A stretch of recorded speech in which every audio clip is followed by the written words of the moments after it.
Oggi ho una sorpresa per te. Guarda dove ti porto. Vediamo se riconosci questa location. Ma cosa c'è di speciale?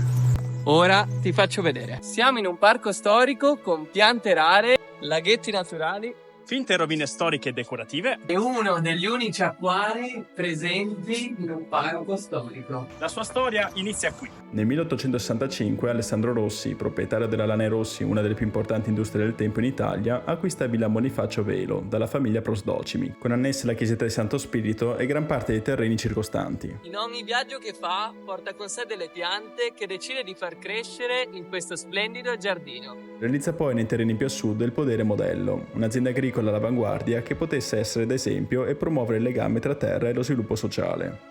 Qui nel 1890 Alessandro Rossi muore, lascia in eredità tutto il complesso alle opere Piedischio per poter ospitare bambini, adolescenti e orfani. La proprietà passa poi ai comuni di Schio e Sant'Orso, che nel 1990 concedono in gestione la grande area dove si trovava il Podere Modello alla cooperativa sociale Nuovi Orizzonti, che si occupa di aiutare persone con disabilità e realizza negli anni l'Oasi Rossi, un parco tematico e didattico. Oggi l'ingresso è gratuito, con percorsi accessibili a tutti e guide multimediali che rendono la visita al parco inclusiva per tutti.